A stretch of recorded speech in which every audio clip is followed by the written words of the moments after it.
Vamos a estudiar 5 versículos en esta mañana. Vamos a enfocarnos en lo que es el tabernáculo del testimonio. Y dice el verso 1 al 5, sigan con su vista la lectura.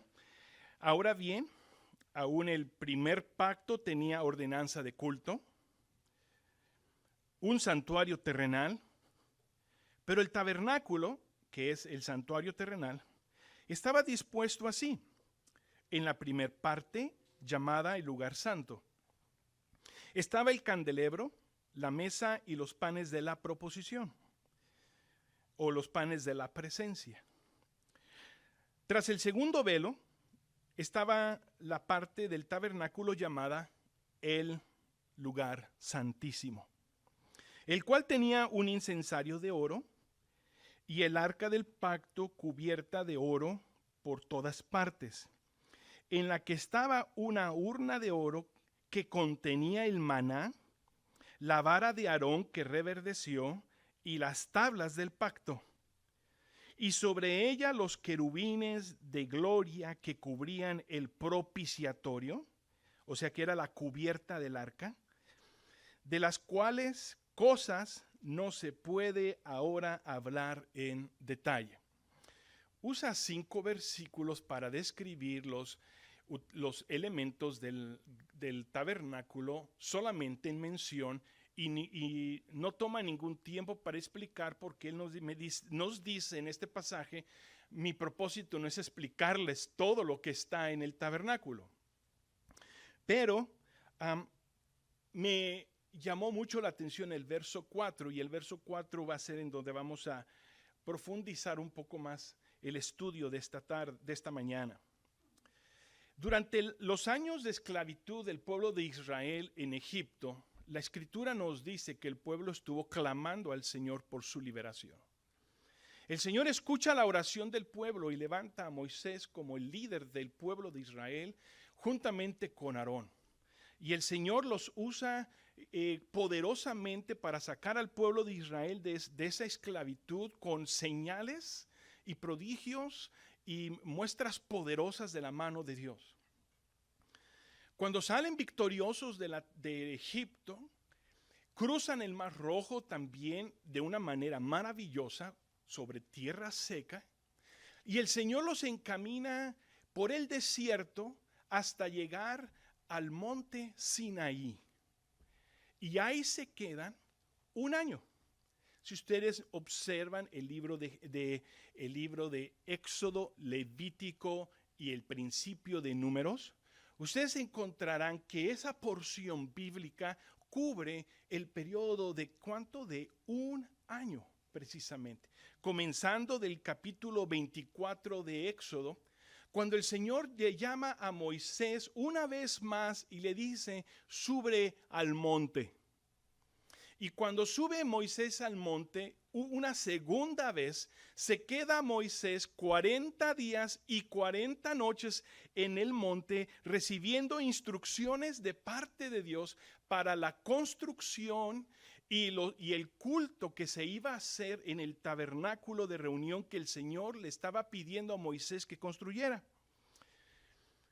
Si ustedes hacen cuenta, hay aproximadamente 50 capítulos en el Antiguo Testamento dedicados precisamente a la instrucción, a la construcción y al culto que se debería de hacer en el tabernáculo de reunión.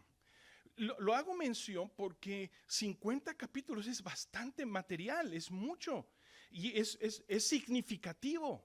Porque si fuera solamente unos 5 versículos, lo podíamos pasar y decir: ok, es importante, pero no, cuando el Señor nos da 50 capítulos dedicados al tabernáculo, en otras palabras, Dios nos está pidiendo que nos enfoquemos, que ahí hay algo importante para nosotros que aprender. Hebreos 8:5 dice de esta manera: las cuales sirven, estos 50 capítulos que comprenden el tabernáculo de reunión, las cuales sirven a lo que es figura y sombra de las cosas celestiales, como se le advirtió a Moisés cuando iba a erigir el tabernáculo, diciendo: mira, haz todas las cosas conforme al modelo que se te ha mostrado en el monte. El Señor le está diciendo, estos 50 capítulos que comprenden todo lo que es relacionado al tabernáculo, no es simplemente mucho papel y mucha escritura. El Señor le dice: quiero que lo hagas tal y como te estoy dando instrucciones, porque todo lo que vas a hacer y escribir, Moisés, es sombra de las cosas celestiales. Es una manera para que la gente pueda entender la atmósfera espiritual y el Espíritu de Dios que opera en el pueblo de Dios. Colosenses 2:17, hablando de las ceremonias de los judíos, Pablo dijo esto: todo lo que es sombra, todo lo cual es sombra de lo que ha de venir, pero el cuerpo es Cristo. Colosenses 2:17. Todo lo que Moisés escribió y describió y instruyó con mucho detalle en la ley acerca del tabernáculo y de todas sus ceremonias, era una sombra del cuerpo que es Cristo. Esto quiere decir que si nosotros estudiamos, y vamos a entrar en el libro de Éxodo en estos próximos miércoles, cuando estudiamos estos capítulos correctamente como se deben de hacer, el tabernáculo y sus ceremonias nos debe de llevar siempre a una misma conclusión o a una misma persona, a la persona de Cristo Jesús.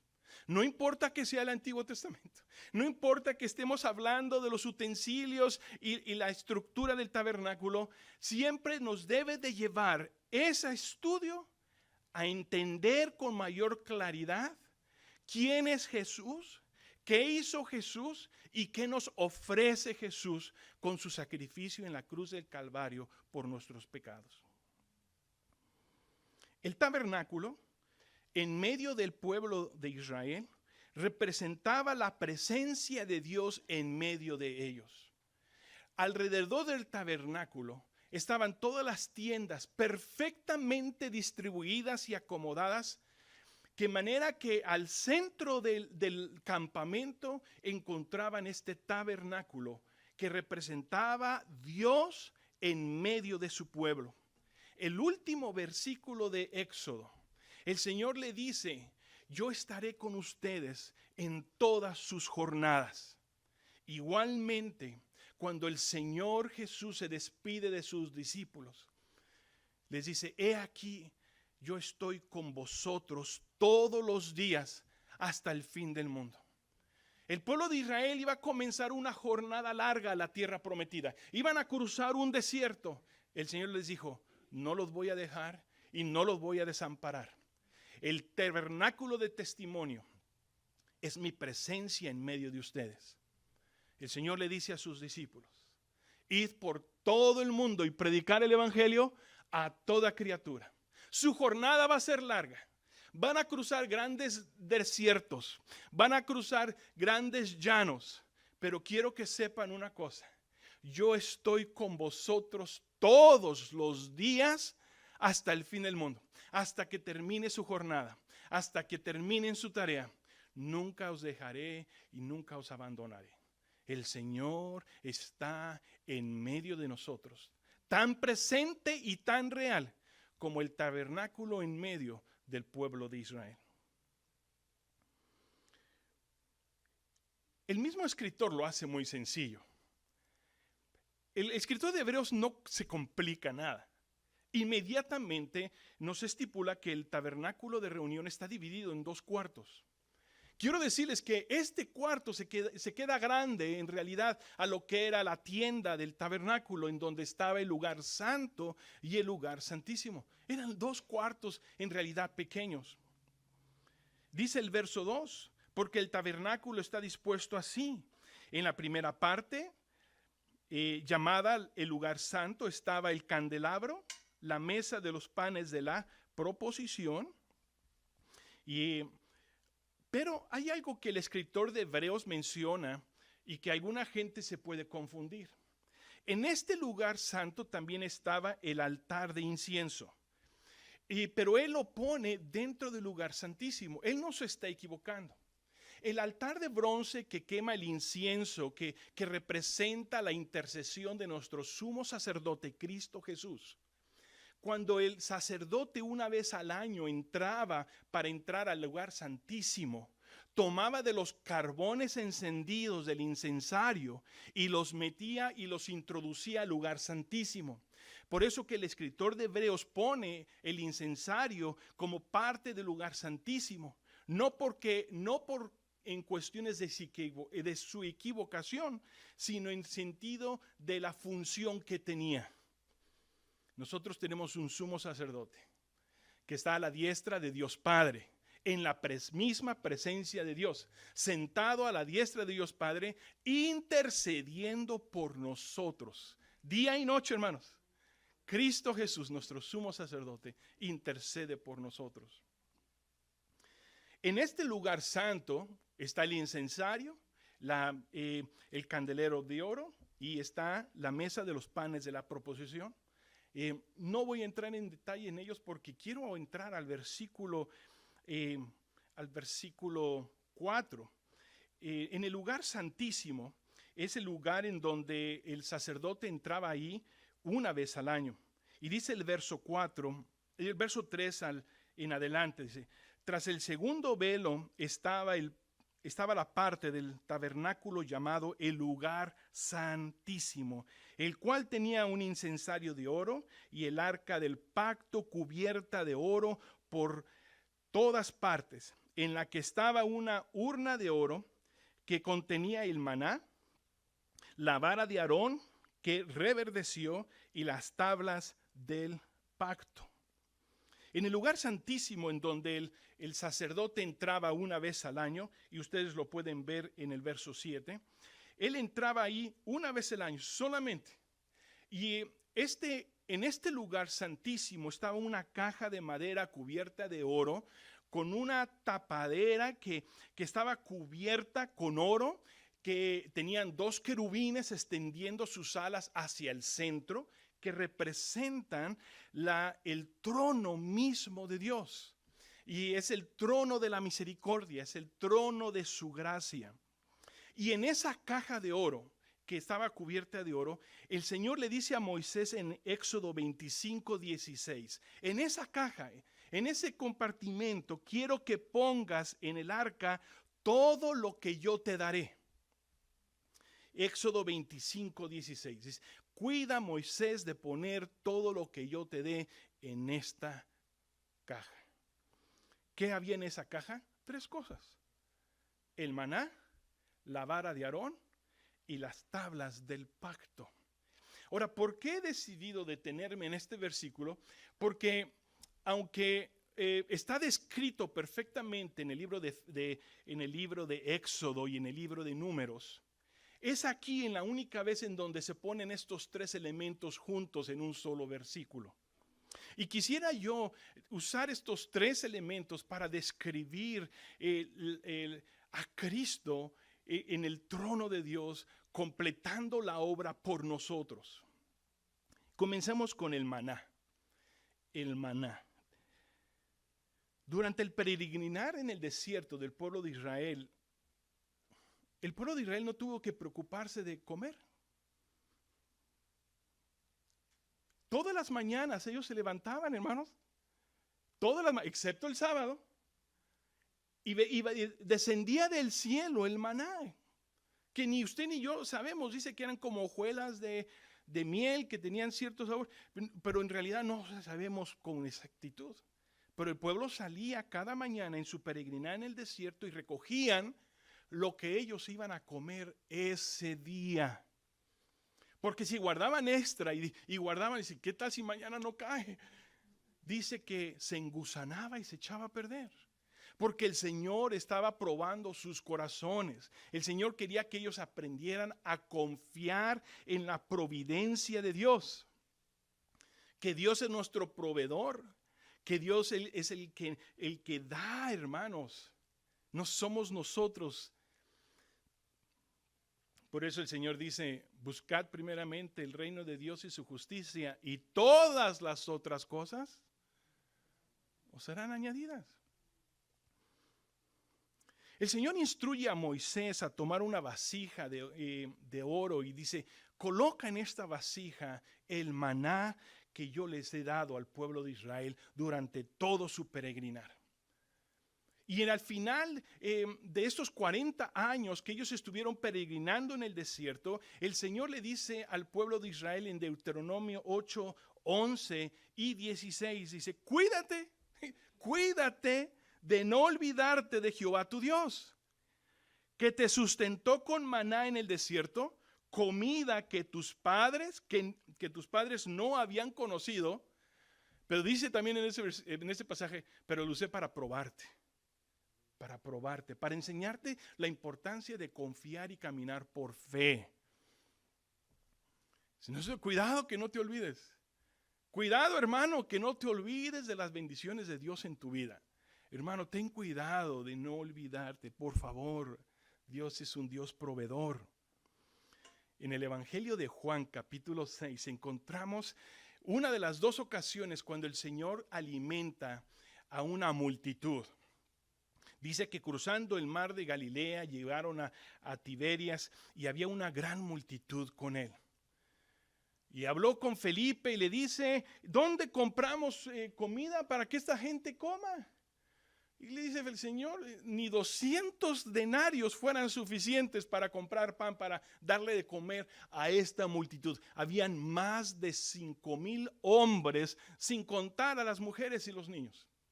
Ustedes se pueden imaginar la multitud que había ahí. Pero se acerca a Andrés y le dice, mira, Señor, encontré a este muchacho. Trae 5 panes y 2 pececillos. Pero entonces él reflexiona en su humanidad, porque creo que todos hubiéramos cometido el mismo error.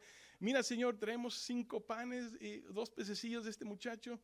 Pero él dice, pero es verdad, ¿de qué sirve esto para darle a tanta multitud?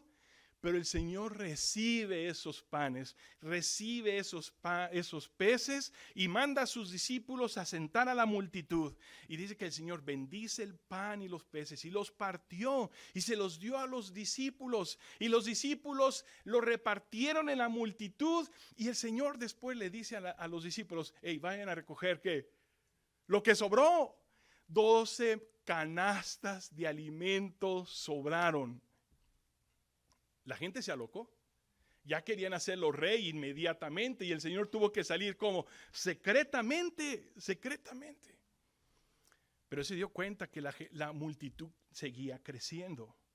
Y el Señor les dice en el mismo capítulo 6 de Juan, ustedes me están buscando a mí porque comisteis pan y se sació su panza. Su panza estuvo llena, satisfechos. Pero entiendes, el Señor los empieza a exhortar fuertemente. Tanto que al final de esta exhortación, mucha gente y algunos de sus discípulos abandonaron al Señor Jesús. Y el Señor les dijo, ¿no os dio Moisés pan del cielo? ¿No les dio Moisés el maná que los sostuvo durante 40 años? ¿No fue Moisés? Mas mi Padre os da el verdadero pan del cielo, porque el pan de Dios es aquel que descendió del cielo, que da vida al mundo. Y Jesús dice, yo soy Jehová, el pan de vida. El que a mí viene, nunca tendrá hambre. Y después el Señor sigue exhortando a la multitud. Y dice después, yo soy el pan vivo que descendió del cielo. Si alguno come de este, vivirá para siempre. Y ahí es cuando el Señor Jesús entra a este tema y dice, el que no come mi carne y bebe mi sangre, La gente se espantó, pensando que el Señor le estaba pidiendo que fueran carnívoros. Pero el Señor estaba hablando en términos espirituales. Por eso le dijo después a los discípulos que ustedes también quieren irse. También quieren abandonarme. Y Pedro dijo, Señor, ¿a quién iremos? ¿Quién más tiene palabras de vida eterna? Cristo Jesús se mira a través del tabernáculo como el maná espiritual. El maná que no solamente sustenta por 40 años, sino sustenta para darnos vida y vida eterna por medio de ese pan vivo que es Él. Segundo elemento en el arca del pacto o del arca del testimonio, también llamado, es la vara de Aarón que reverdeció. Si ustedes conocen la historia del pueblo de Israel, son innumerables las ocasiones en donde Dios dirige a Moisés a usar la vara como un instrumento para ejercer la manifestación de su poder. Al abrir el mar, convertirla en una serpiente, convertir el río Nilo en sangre y golpear la piedra para que saliera agua. Y una y otra vez, la vara de Moisés, la vara de Aarón, instrumentos de Dios para mostrar su poder. Pero en esta ocasión, la vara de Aarón fue usada para exhortar al pueblo de Israel. Porque había duda, había incredulidad, había rebeldía en el corazón del pueblo. El decir, ¿y tú, Aarón, quién eres? ¿Quién te puso a ti para ser nuestro sumo sacerdote? ¿Quién? Nada más porque eres hermano de Moisés. Un poquito de política ahí hubo, ¿verdad? Pensaban ellos. Y agarró hueso, como dicen allá en México. Tenían coraje, tenían envidia, tenían rebeldía contra Dios. Pero Dios había escogido a Aarón para ser el sumo sacerdote del pueblo de Israel. Entonces el Señor llama a Moisés y le dice, manda a llamar a los líderes de cada tribu y que todos traigan su vara. Una vara que simboliza autoridad. Y Moisés recogió las varas de cada uno y se escribieron los nombres, porque no querían confusión. Cada vara te llevaba el nombre de la tribu que ellos representaban. Y en la vara de Aarón pusieron el nombre de Aarón. Y tomó Moisés las varas como el Señor le indicó y las metieron dentro del tabernáculo de reunión. Al día siguiente, no esperaron meses, no esperaron un año, no. Al día siguiente, Moisés va y recoge aquellas varas y la vara de Aarón había reverdecido. Y el Señor le había dicho a Moisés, la vara que floreciera, la vara del varón que floreciera es de mi escogido. Mencionando que Aarón era el escogido de Dios para ser el sumo sacerdote, él y su familia. Ustedes saben que Jesús es el escogido de Dios. Jesús es el escogido de Dios, hermanos. En el libro de Isaías capítulo 41, el Señor dice, mi escogido, a quien le daré mi espíritu, le dice ahí, mi espíritu, en quien tengo complacencia. Y fueron las mismas palabras de Dios Padre cuando el Señor Jesús fue bautizado. Cuando el Señor Jesús salió de las aguas, dice, he aquí el Hijo de Dios, en quien tengo, ¿quién? Complacencia. O muy bien podría decir, aquí mi escogido, en quien tengo complacencia. Algo interesante acerca de la vara de Aarón. No solamente reverdeció, sino dice Números capítulo 17 que la vara de Aarón reverdeció y floreció y salieron almendras. Y no eran almendras verdes, almendras maduras. Almendras maduras. Y eso tiene una gran significancia porque la almendra en el pueblo de Israel representa los primeros frutos de la primavera. El primer árbol que ofrecía los frutos al pueblo de Israel era la almendra. Y el Señor Jesús es la primicia, hermanos, de los que hemos de venir a la resurrección. Dice 1 Corintios 15:20, mas ahora Cristo ha resucitado de los muertos, primicias, o sea, el primer fruto de los que durmieron es esto. Jesús es nuestra almendra, Él es el primer fruto. Jesús estuvo muerto en la cruz. No hubo duda que Jesús estuvo muerto en la cruz. Cuando llegaron los soldados para romper los huesos de Jesús para que finalmente muriera y diera su último suspiro, y llegaron, se dieron cuenta que ya Cristo había muerto, ya estaba muerto. Había evidencia, Jesús estaba muerto. Pero la muerte no lo venció. El Señor Jesús fue sepultado y al tercer día se levantó de entre los muertos victorioso. Hay muchas religiones, muchos grandes líderes religiosos que han creado enormes movimientos, multitudes los han seguido, pero ¿cuál es la diferencia de Cristo a todos los otros movimientos religiosos? Es que las varas de esos movimientos falsos religiosos son varas muertas, pero la vara de Cristo ha reverdecido, la vara de Cristo ha dado fruto. Él venció la muerte. Cristo se levantó victorioso para darnos a nosotros esperanza. Porque mismo Pablo dijo en 1 Corintios 15, porque si Cristo no resucitó de entre los muertos, vana es nuestra fe. De nada sirve nuestra fe. Pero porque Cristo se levantó de entre los muertos, usted y yo tenemos esperanza. Esperanza. ¿Y saben?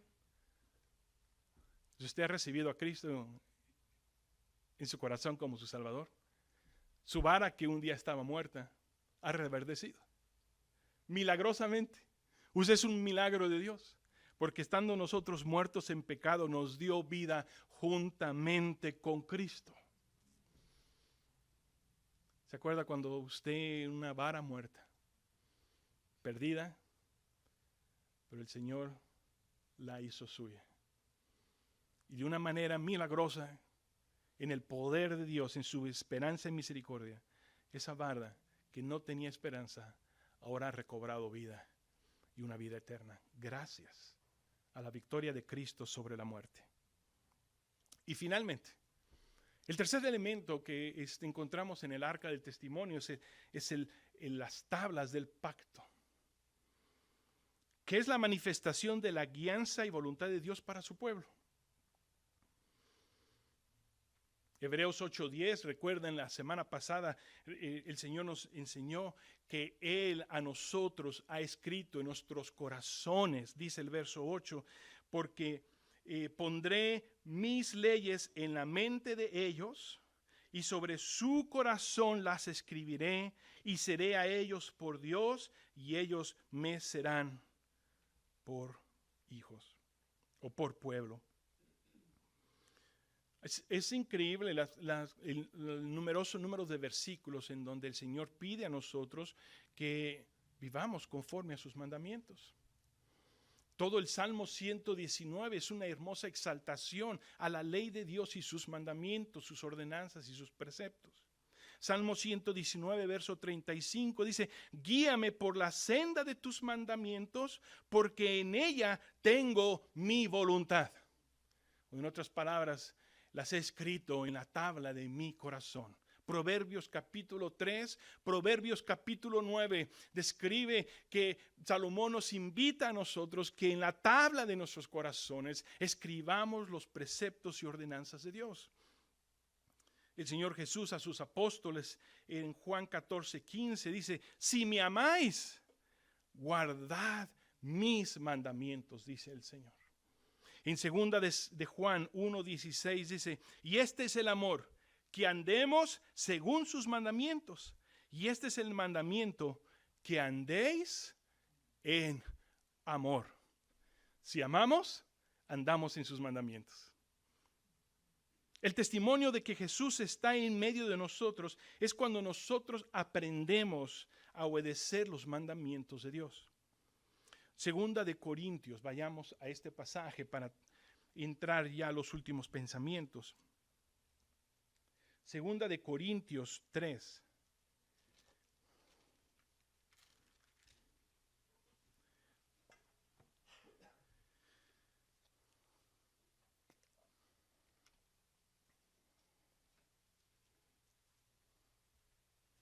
Amén.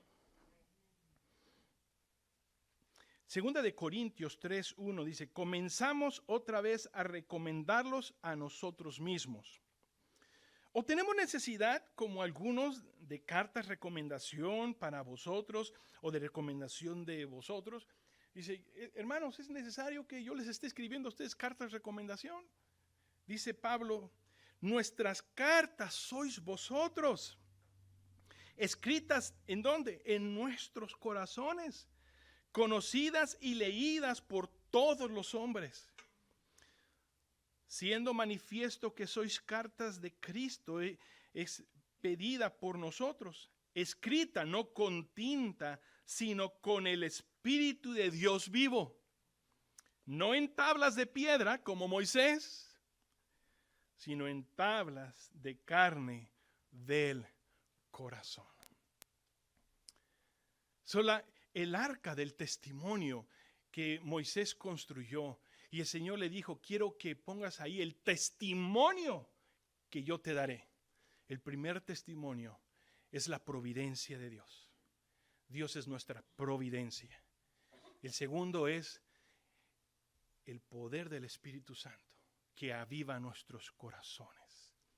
Y tercero es la ley de Dios escrita en nuestros corazones. No con tinta y no en una piedra, sino aquí en el corazón, que se convierte en el testimonio de que Cristo está en medio de nosotros. He aquí yo estoy con vosotros todos los días, hasta el fin del mundo. Vamos a orar. Padre, gracias.